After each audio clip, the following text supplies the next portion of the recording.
আজকের শিশু দেশের ভবিষ্যৎ। কান্ডারি মায়ের কুল তাদের প্রথম নিরাপদ আশ্রয়। পথশিশুদের নেই নিজস্ব কোনো জায়গা, তাদের দিন রাত কাটে রাস্তায়।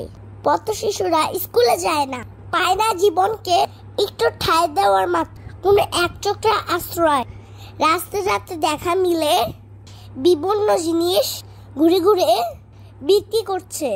মা বাবার কাজ করার অক্ষমতার জন্য নামতে হচ্ছে রাস্তায়। অল্প বয়সে ধরতে হচ্ছে পরিবারের হাল। অনেক পথশিশু আছে যাদের নেই কোনো ঠিকানা, যে পড়ে নানা রকম অপরাধমূলক কর্মকাণ্ডে। বাংলাদেশের ঘরে প্রায় লাখেরও বেশি পথশিশু আছে। পথশিশুর সঠিক সংখ্যা নির্ভর করা যায়নি। ছোট বড় সব শহরেই রয়েছে পথশিশু। কখনো দেখা মিলে ফুটপাতে, কখনো বাস স্টেশনে, কখনো রেলওয়ে স্টেশনে অথবা টার্মিনালে। বেশিরভাগ পথশিশুকে দেখার কেউ থাকে না, অনাহারে দিন অতিবাহিত করে। এমনকি অসুস্থ হলেও দেখার কেউ থাকে না, কেউ ওষুধ খেতে দেয় না। সুস্থভাবে বেঁচে থাকার জন্য বাঁচার অধিকার প্রতিটি মানুষেরই আছে। তারা ভিন্ন কেউ নয়।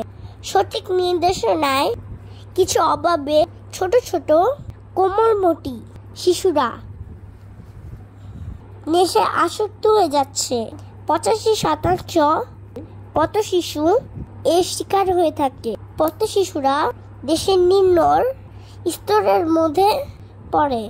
যদি তাদের পাশে দাঁড়ানো যেত, পথশিশুরা পেত একটু স্বস্তি। পথশিশুদের সুরক্ষার জন্য, তাদের একটু সুন্দর জীবন দেওয়ার জন্য সবার প্রতি আকুল আবেদন। শুন, তাদের পাশে থাকি। সামান্য হলে সুন্দর জীবন যদি আমরা কেউ গড়ে দিতে পারি, তবে এইসব পথশিশুরা পাবে অনিশ্চিত ভবিষ্যৎ থেকে কিছুটা হলেও স্বস্তি পাবে। আপনার একটু উপকারের জন্য বেঁচে যেতে পারে কিছু পথশিশুর জীবন। তাই আসুন আমরা সবাই মিলে একযোগ হয়ে পথশিশুদের পাশে দাঁড়াই।